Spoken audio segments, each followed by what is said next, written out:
And in grade 8, I guess 9, I guess, remember. Anyway, we used to have, we had a debating society up there. We were encouraging debate. And I did a fair amount of debating, learned how to do it, and so on and so forth. And I remember we had a monumental debate on Confederation. And I happened to be on the pro side, you know. Now, if I was on the anti side, I still had to have a good debate, but I was on the pro side. And I think I remember especially, I can't remember who the opposition were, but except one, Chris Pratt. He was in my class, and he was debating as well. So we had a lot of fun. The pro side won, by the way, but I got a feeling that may have had something to do with the fact that the facilitator was Phil Forsey, who was my pre-teacher up there. And of course, he later became the Honorable Phil Forsey in Smallwood's first government. He was a pretty strong Confederate. After Confederation, say a year or two after Confederation, was there a big difference in Newfoundland? Oh my goodness, unbelievable. I mean, unbelievable. You see, the difference really started in 1939, you know, with the outbreak of the war. And when all the troops, you know, came into Newfoundland, that changed the economy, because people were finally getting paid. Laborers building, I think they had something like 20,000 people working for the Americans, and they all got American money and good money. But so that helped there. So the Newfoundland was no longer poor, but all the old structures were virtually gone. I mean, the merchants didn't own everything. Mainland companies started to come in and so on and so forth. And cars, we even started to drive on the left. On the right instead of the left. So we drove on the left before Confederation. Yes, and in fact, there was a great story about that, because one of the anecdotes was that in the discussion that was held at City Hall, I believe, because St. John's was the only place that mattered. One of the councillors said, "Look, I'm not sure we should do this way. Why don't we phase it in?" Can you imagine phasing in, switching from one lane to the other? A lot of accidents. You got to do it all at the same time. Yeah. Now, you had your early education at the Salvation Army College. College, yeah. What kind of education was that? And is that where the seed of music was planted? Well, not so much on the music, but, well, apparently. But it was, my education there was I suppose, astonishing, considering the facility. The facility was down there. It's torn down now for long ago. It's, you know, so, but I mean, there was that old big stone building in the corner of Springdale and whatever, George Street or whatever it was.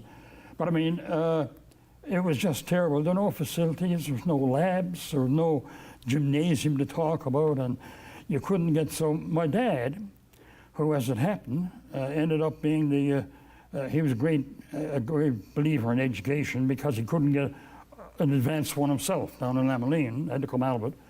But he was chairman of the Salvation Army School Board. And he took my sister and my older sister, Ina, and I, out of the Salvation Army College when they began to build, you know, Booth Memorial, it became. And he was, in fact, he was still school board when they opened up Booth Memorial, and you know, he did that because he sent us both to Prince of Wales, my sister at commercial and so on, and I all of a sudden had a chance to go to chemistry labs and physics and things like that, and languages and you know, all the rest of it, French, Latin, everything else. So I didn't really stay there. I stayed there till grade 6, and then went to Prince of Wales, you know. But the teachers did an amazing job. There were only a few there, but it was, they didn't have the facilities to offer advanced music. You mentioned music, and that's one thing we did do. We did have a lot of people, you know, a lot of singing classes and stuff like that. But really, I was already playing music really certainly before I went to Prince of Wales, because again, my dad and mom were convinced that their children should have music, And Ina, in fact, was a fine pianist. She became the accompanist for the songsters and so on at the Savashami Temple till she died. And I went to learn, and she taught me a little bit of music first, like how to play the piano. I could play by ear, but I couldn't play by note. So she sent me up to a man called Harvey Cousins, who was an amazing man, very handicapped. He had a problem with his spine, I think an injury, which only made him about 3.5 or 4 feet tall, small hands. He could play magnificently, not only the piano, but the marimba phone and everything else. And he taught me not only theory and music, but he taught me the love of music. And so much so that even as a child of, 6, 7, 8, he would invite me up, after hours, and to a night of music. And I'd sit there and we'd listen to classical records, all on the old, remember the old 12 or 15-inch ones, 78. And so if a symphony would have to be like 6 or 7 records, and in between, you'd have to crank it up. We didn't even have an electric phonograph.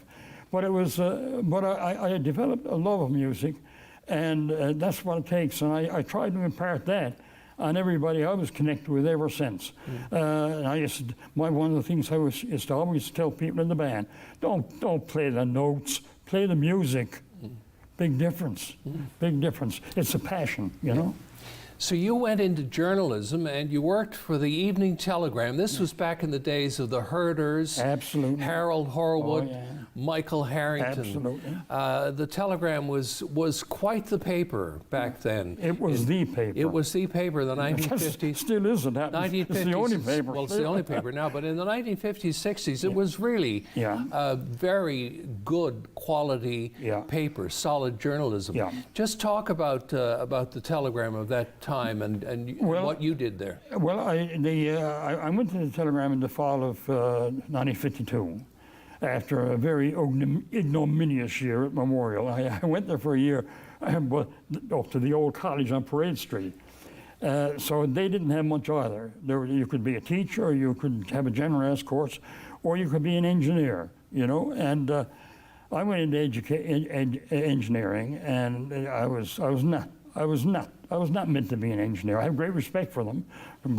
We need them, but I was not one of them. I was more esoteric, I suppose, or ethereal or whatever. But I wanted to write. I wanted to enjoy music and all this kind of stuff. And so when I left, I could no sense going back to Memorial because I felt I had just go make a living. And I went down, I saw an ad in the Evening Telegram. I had done some youth correspondence with them, you know, in writing a little bit and so on. And I went down and applied for the job. It was for a sports reporter. And Steve Herder, you remember Steve Herder? Yes, I do. He's a magnificent man and a newspaperman to the core, you know.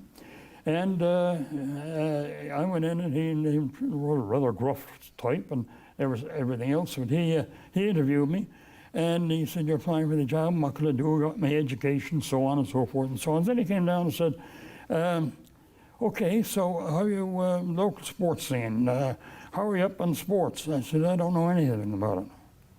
He said, "What?" He said, "I don't know anything much about sports. I mean, I watch, you know, or listen to NHL on Hockey Night in Canada, and used to hear the baseball games and the World Series on shortwave, but I was not a sport. I just wasn't, okay, no good at it." And he said, what did you apply for the job for?" I said, "Because I want to get into newspaper. I want to get into writing. And I figured if you give me the job, I'd learn sports, and then maybe I could switch somewhere else." To his everlasting credit, Steve said, he looked at me and a grin came across his face. He said, "You got a job, but it's not in sports." I said, "Okay." So he took me on in the newsroom, and I was under his wing. And I started writing, and I started, and then I also he got me into editing and so on and so forth. And within a year and a half, I was an editor, a news editor at the Telegram, and all the foreign news and all that kind of stuff, and also doing a lot of layout.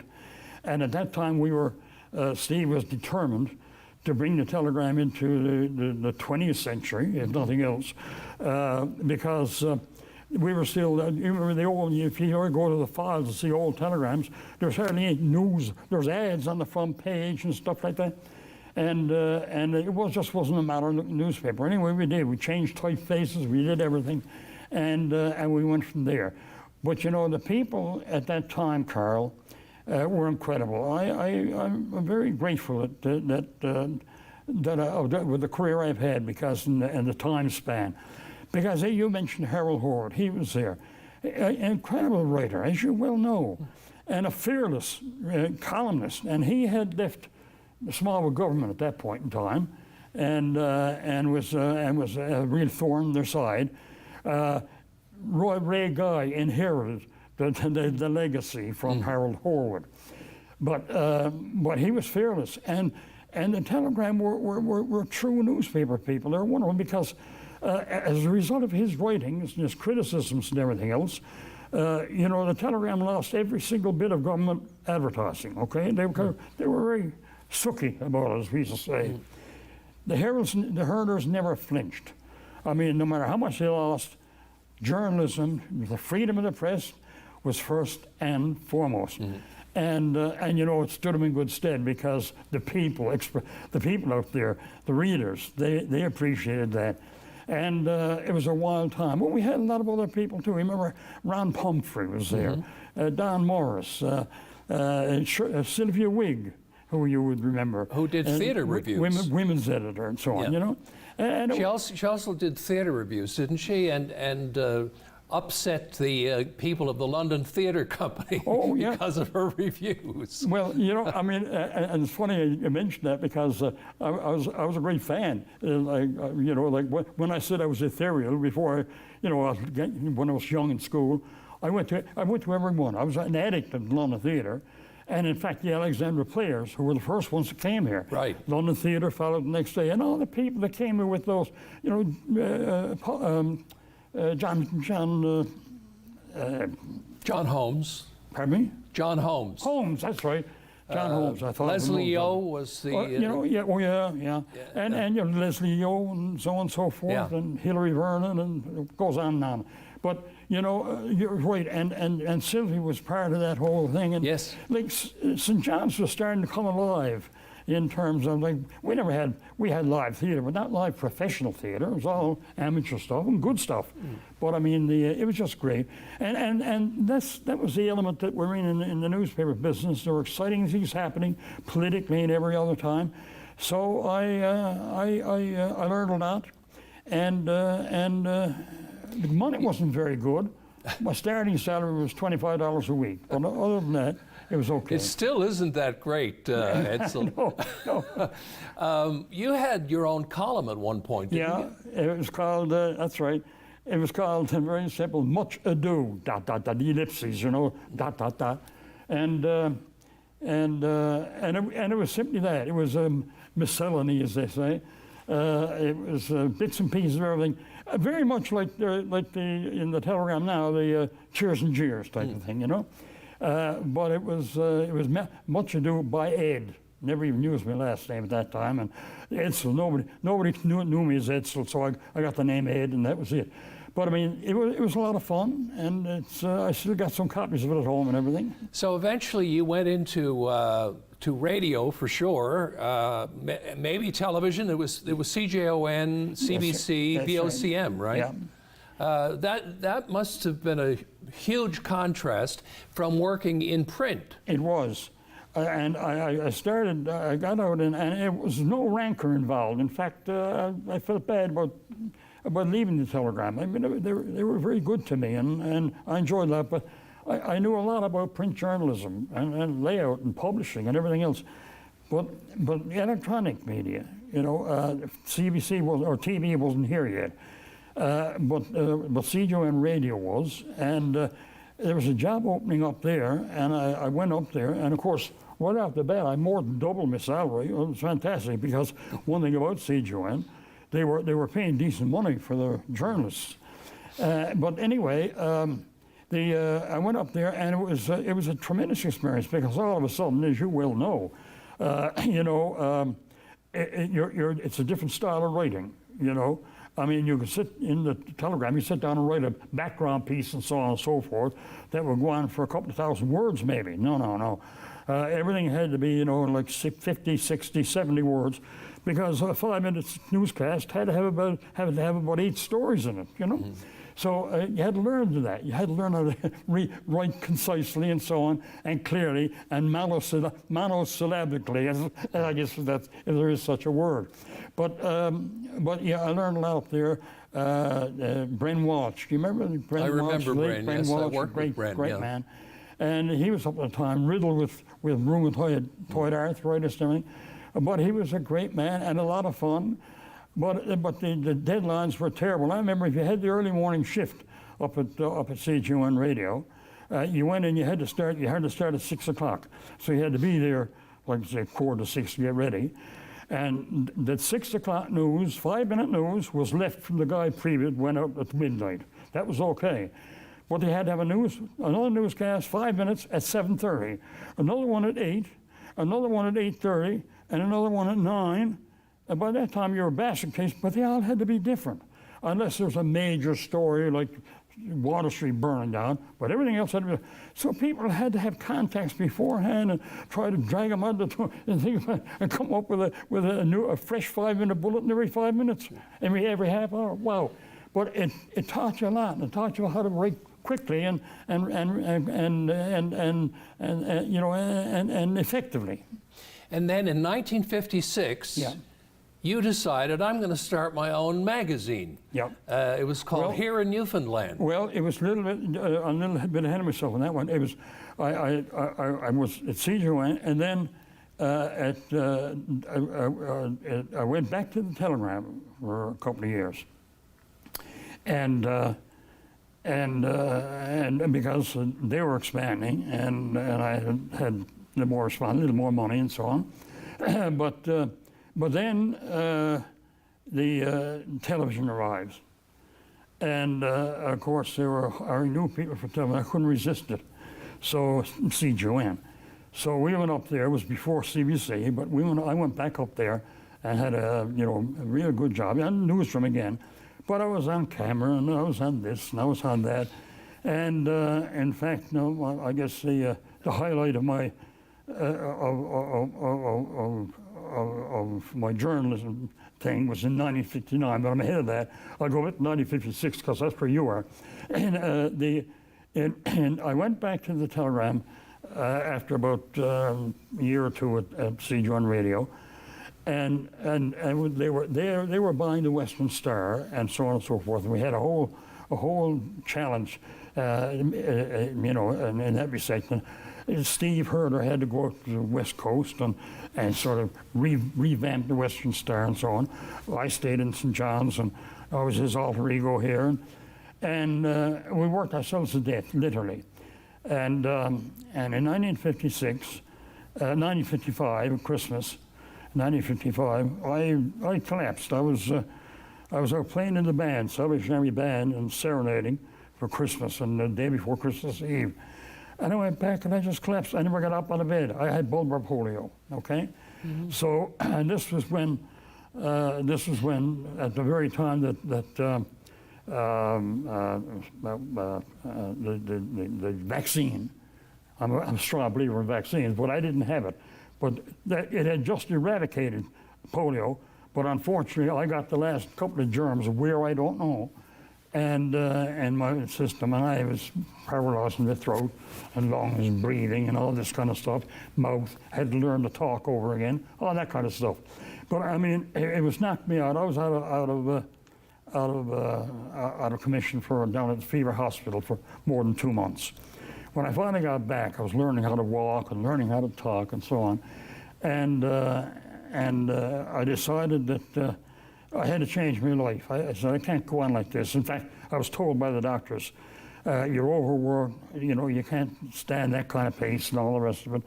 So I went back and I said, I talked to Steve about it, and he was very good and very sorry about it and all the rest of it, but, you know, they had to move on.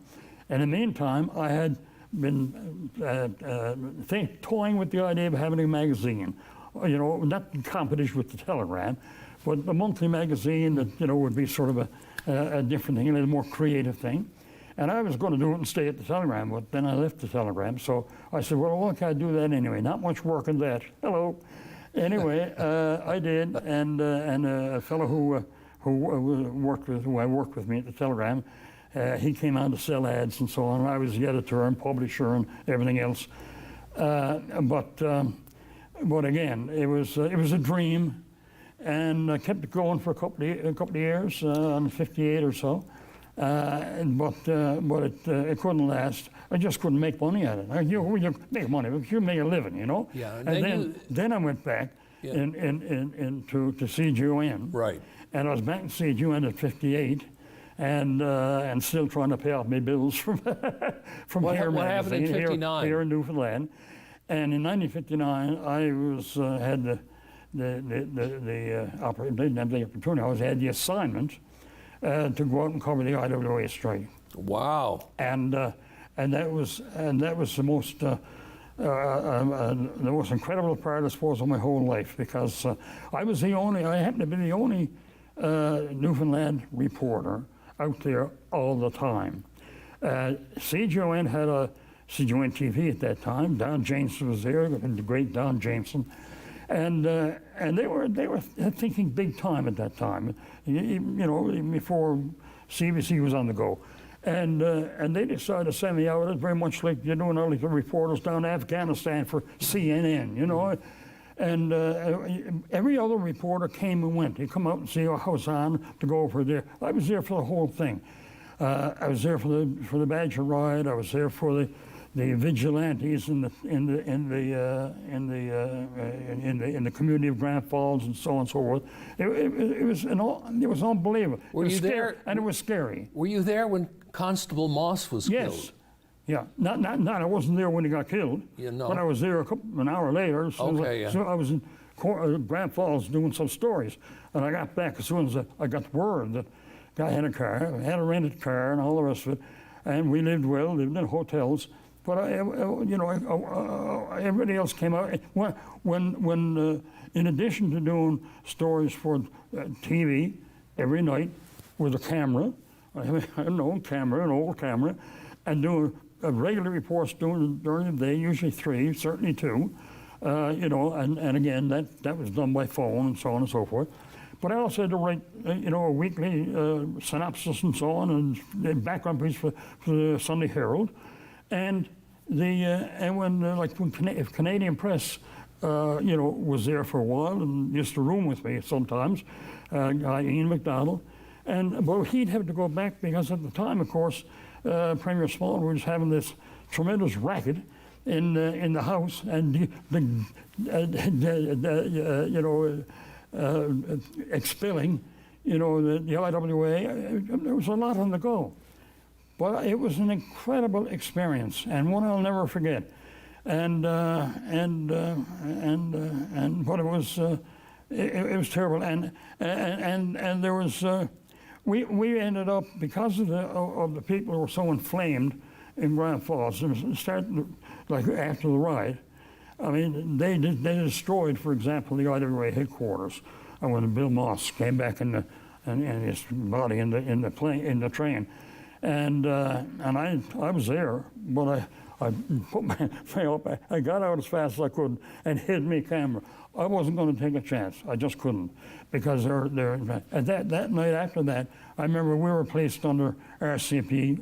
Any media who were there at that time, some of the guys from the Toronto Star and so on and so forth, and we were placed under RCMP guard, who took over the old staff house for the media. Scary stuff. Edsel, we're out of time. Oh. We've only gotten through a portion of your story. Okay, Would you sorry. come back for another half hour? Oh, I certainly can, Okay. but I apologize. That's fine. No need to apologize. I apologize. Your stories were great. I'll stop talking. That's it for this edition of Karl Wells' Point to Point. We'll be back next time, hopefully with Edsel. Thank you.